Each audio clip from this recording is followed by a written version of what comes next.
Ei, gente! Hoje a gente vai ver o Barroco Flamengo e o grande representante do Barroco Flamengo que eu escolhi para falar para vocês é Rubens. Vamos lá? Agora eu vou sair da Itália e vou para outras regiões onde o Barroco foi muito importante também. Obviamente que eu não vou para todas, eu escolhi algumas e vou começar falando do Barroco Flamengo, da Flandres. Lembra aquela região? Olha aí no mapa, para vocês lembrarem do Renascimento Flamengo. Pois é. Dentro do Barroco Flamengo, a gente tem um super, hiper, trans, mega, plus blaster expoente chamado Peter Paul Rubens. Gente, Rubens se tornou sinônimo de pintor barroco. É impressionante como ele representa, tomou o lugar do barroco, tá? Foi um artista que teve sucesso em vida, muito sucesso, e ele ficou assim, muito famoso, ele tem esse nome, assim, representa o barroco, porque ele foi muito além da Flandres, ele trabalhou muito além da Flandres. Ele trabalhou para governantes tanto na Flandres quanto na Itália, na França, na Inglaterra, na Espanha. Então ele se espalhou pelo mundo, Muito inteligente, um homem muito culto, de muita cultura. Ele falava 6 idiomas fluentemente. Dizem que o pouco que ele fazia era pintura, porque ele fazia de tudo. Sua produção foi de mais de 2.000 quadros. Presta atenção.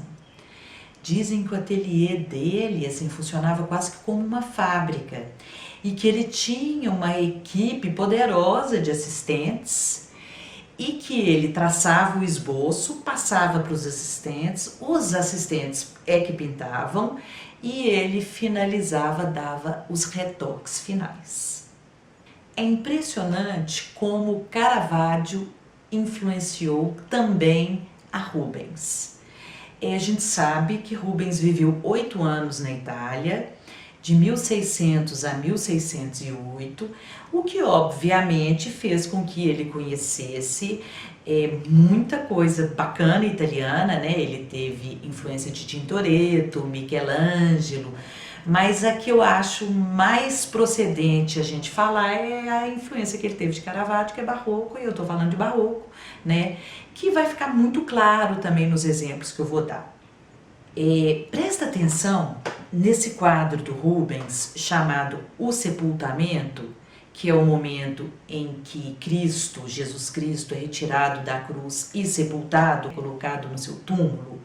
Esse quadro é de 1612, cerca de 1612, compara com um outro quadro do Caravaggio, que é a deposição no túmulo, que é também a retirada de Jesus Cristo da cruz e levado para o seu túmulo, para ser colocado no túmulo. Esse quadro que eu estou comparando, do Caravaggio, foi feito entre 1602 e 1604. Presta atenção. Bom, na do Caravaggio a gente vê as características, que eu já falei dele, a palheta base preta, branca e vermelho, o primeiro plano, o movimento curvo e contracurvo, a diagonal, o fundo escuro para dar contraste com essa luz que ilumina esse primeiro plano e que faz quase a gente participar dessa cena, o naturalismo dessas pessoas. Olha os pés sujos, a roupa maltrapilha da Maria Madalena, exageradamente, nesse ato expressivo, mas ela está vestida como uma pessoa do povo, aliás, todas as pessoas estão vestidas como pessoas do povo, E aí, todas essas características do Caravaggio, agora vamos passar para o sepultamento, de Rubens. Cristo é colocado no túmulo também, como na do Caravaggio. São João Evangelista, amigão de Jesus Cristo, segurando a cabeça dele. Maria de azul, olhando para o céu, quase que perguntando a Deus, E atrás dela, Maria Madalena, de cabeça baixa, chorando, e do lado direito uma senhora que é Maria, mãe de Tiago e José. Olha a ferida e o sangue que sai do corpo de Jesus Cristo. Olha o exagero de Caravaggio. Fora as cores, né? Preto, branco e vermelho. E esse braço pendente, caído de Jesus Cristo é o mesmo braço pendente, caído do quadro do sepultamento do Caravaggio. É a mesma composição. Agora, é óbvio que já dá, quando a gente tem esses dois quadros lado a lado, dá para a gente perceber as semelhanças, né, as influências, e dá para a gente perceber as diferenças também. Por quê? Porque Caravaggio é Caravaggio, Rubens é Rubens. É isso que eu sempre falo, né? Aí vai ter uma personalidade, um toque que é diferente. Tanto eu acho que de pessoa, um toque pessoal, Rubens é Rubens, Caravaggio é Caravaggio, quanto também de localização, né, de cultura. Um é do norte da Europa, da Flandres, o outro é da Itália. Então, né, eu acho que na luz, nos tons, né, no uso das cores. Um outro exemplo que eu vou mostrar do Rubens é Sansão e Dalila. Esse quadro foi feito em cerca de 1609, tem 1,85 m por 2,05 m e está na Galeria Nacional de Londres. Esse quadro foi uma encomenda de um magistrado flamengo amigo do Rubens, chamado Nicolas Rocox.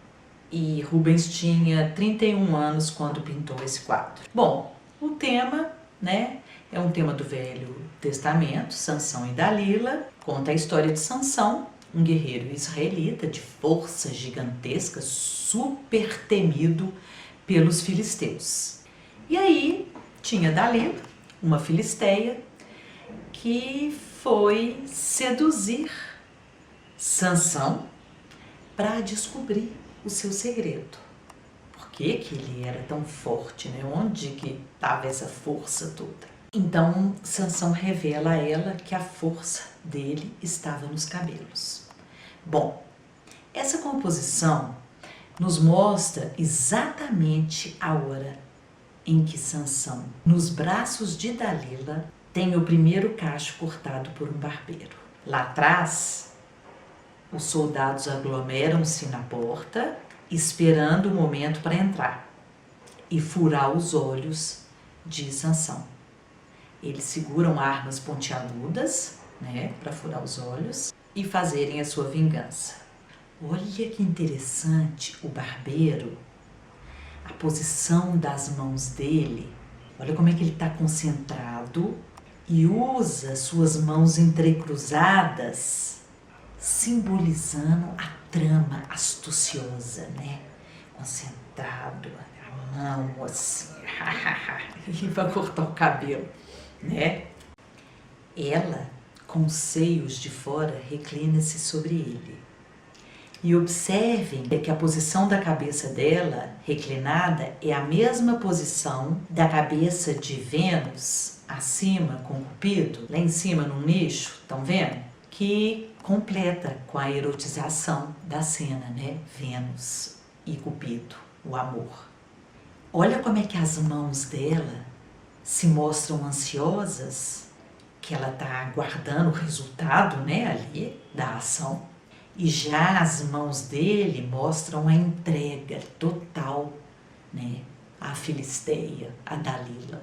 Do lado esquerdo, a gente vê, contrastando totalmente com a beleza de Dalila, uma serva com um rosto quase de bruxa, né, feio, que acompanha tudo ali com uma vela na mão, e ele completamente entregue às carícias da sedutora. Olha também o efeito que ele usa nos soldados, lá na porta à espreita, que são iluminados pela luz de uma tocha. Mais uma vez, a gente vê, né, a composição, a diagonal da composição, o preto, branco, vermelho, os tons castanhos. Esses tons castanhos, eles são muito quentes também. Então, eles sempre proporcionam um certo calor à cena, né, desde lá já do Caravaggio. E aí a gente vê uma das diferenças de Rubens e Caravaggio é que Rubens não usa o recurso do fundo tão escuro, quase chapado preto, igual o Caravaggio usava, né? Mas a paleta de cores é muito parecida.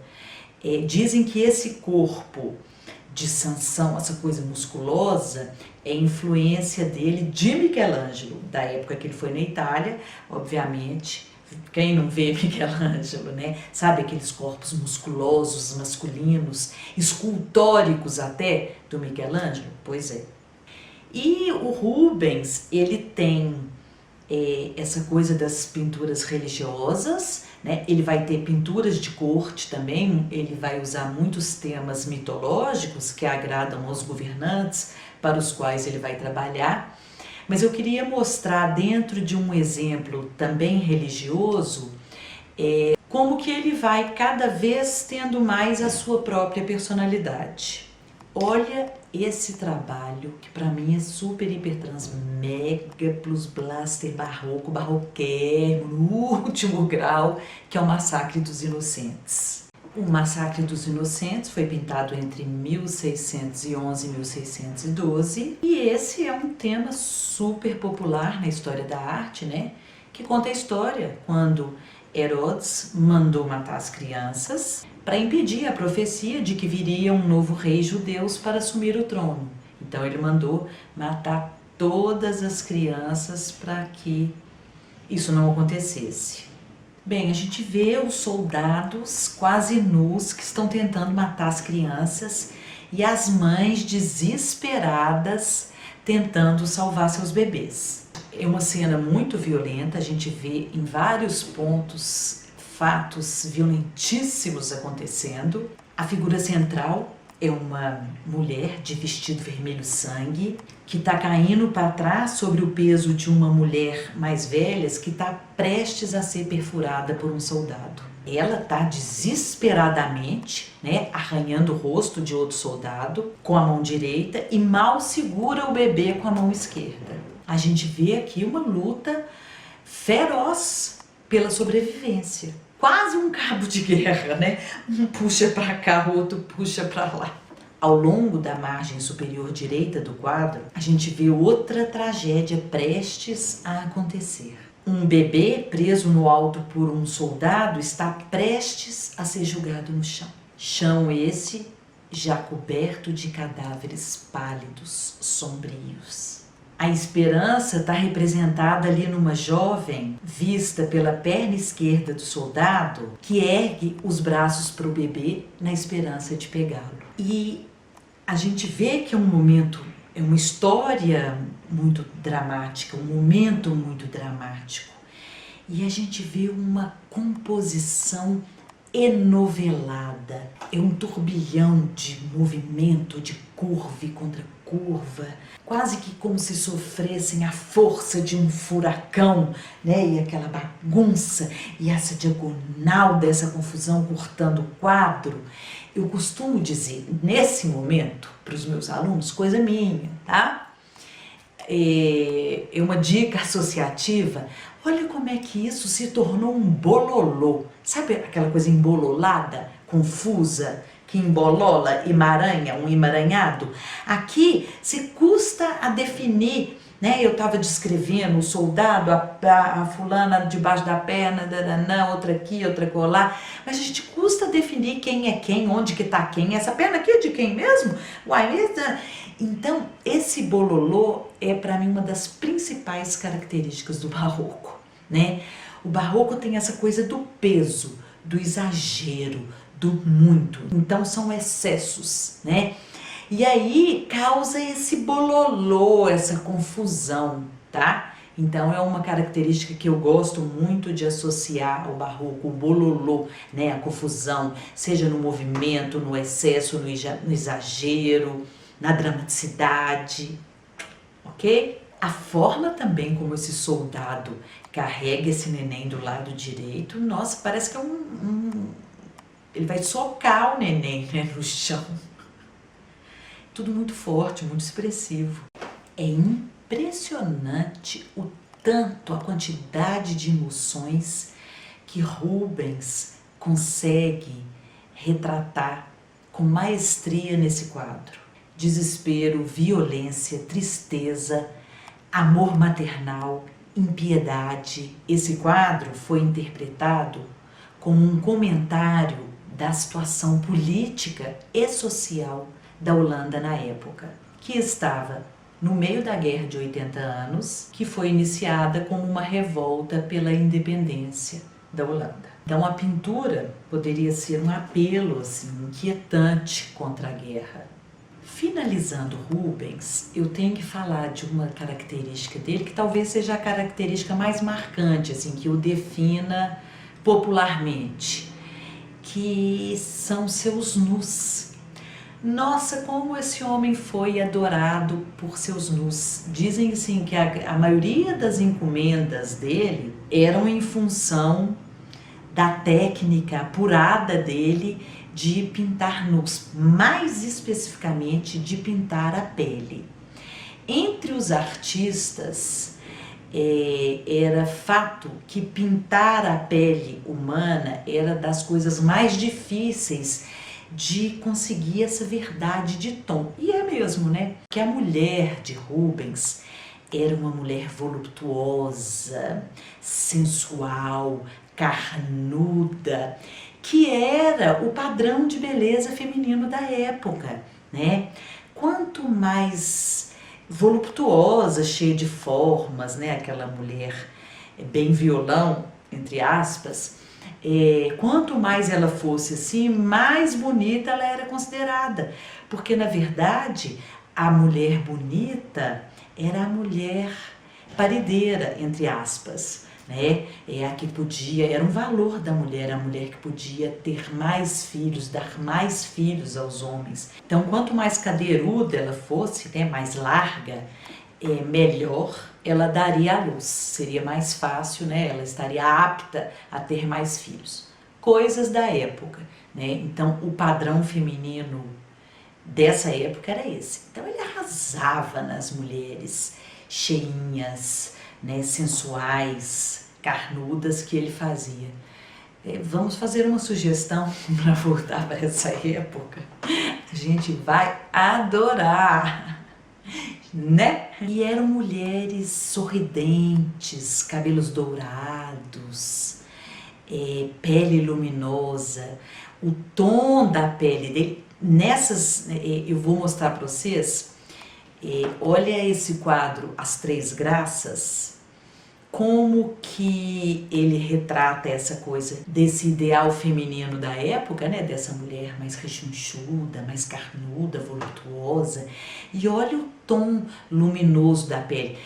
Diziam, né, uma lenda assim, meio de Rubens, que ele misturava sangue e leite na tinta, porque ele conseguia um rosado assim, tão viçoso, tão de carne, né, cor de carne mesmo, mas ao mesmo tempo branquinha, leitosa, que provavelmente ele misturava sangue e leite na tinta. Coisa de lenda, né, mas muito bacana, porque mostra o tanto que ele fez sucesso com essa questão do tom da pele, que eu particularmente acho muito difícil, né, é um tom difícil de você chegar.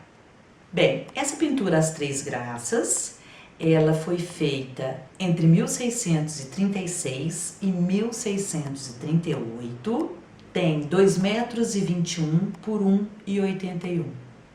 E ela está no Museu do Prado, em Madrid, na Espanha. As Três Graças são divindades que fazem parte da mitologia grega. Esse tema da pintura é um tema muito famoso que exerceu fascínio, né, ao longo da história da arte, e Rubens vai tratar esse tema mitológico de maneira barroca. Elas geralmente são retratadas assim, três jovens nuas, de pé, entrelaçadas pelos ombros, e sendo que geralmente a do meio vai se encontrar de costas para a gente, para o observador. Elas estão ali entre as árvores. A da direita ele tem como modelo a sua esposa, Hélène Fourment, que foi sua segunda esposa, e ele casou com ela quando ela tinha 16 anos. A primeira esposa dele, ele teve 2 casamentos bem-sucedidos. A primeira esposa dele foi Isabella Brant, que ele casou quando ela tinha 17 anos. E é muito interessante porque o objetivo central da obra é celebrar a beleza física.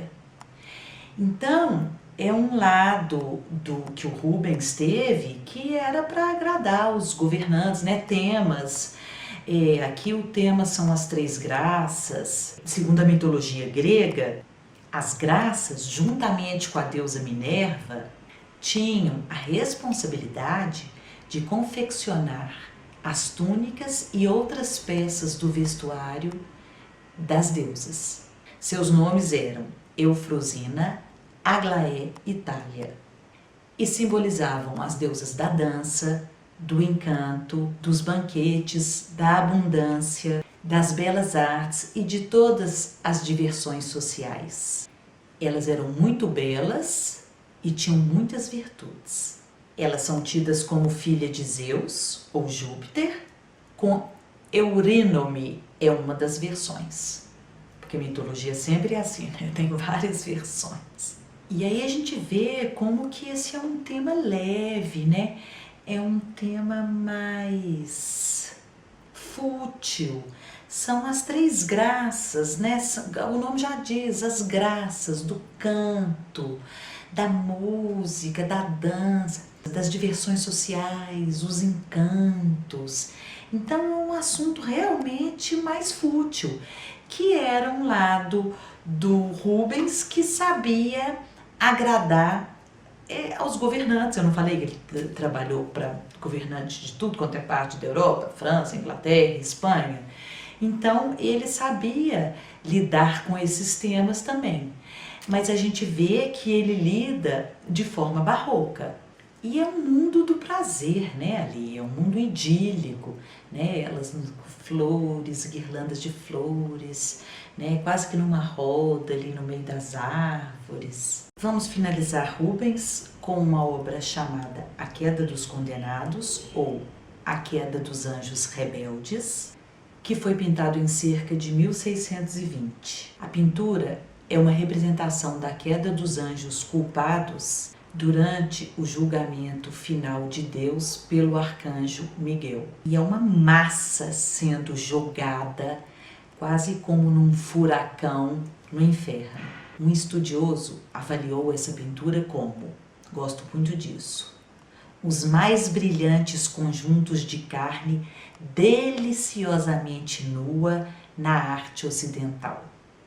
Porque ao mesmo tempo que é o julgamento final, né, essa coisa da condenação, da queda, mas são nus, né, essa coisa da carne, que ele tem essa mestria técnica de retratar, que eu já falei.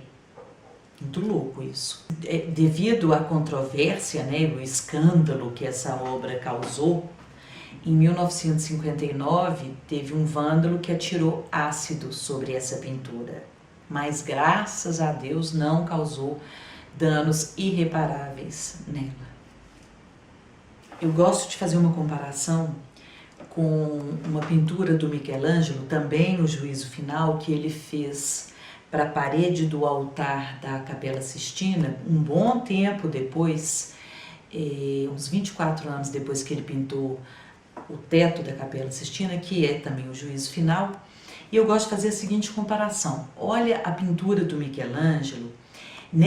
Essa pintura do Michelangelo já é considerada uma fase maneirista do Michelangelo, né? Que ele já está passando para um outro estágio que não é aquele estágio do Renascimento. Aliás, o Michelangelo, já numa didática moderna, eu não gosto de falar isso na época que eu estou falando do Michelangelo para não confundir vocês, mas o Michelangelo, nesse estudo de gestos, né, e posições dele, ele já é muito movimentado, ele já é muito movimento, né? Ele já desobedece muito o Renascimento, naquela certeza, naquela harmonia. Então, ainda mais nessa obra, né, o Juízo Final, que ele já é considerado maneirista, compara com o mesmo tema de um artista super, hiper, trans, mega barroco, que é o Rubens, Olha como é que dá pra gente ver a diferença entre um e outro, né? Quando a gente vê o Michelangelo, a gente já acha um certo bololô, vamos dizer assim, né? Um certo emaranhado de formas que se entrelaçam, então um movimento. Agora, quando você vê o Rubens, não preciso nem comentar, né? Tá escrito aí, tá? Né?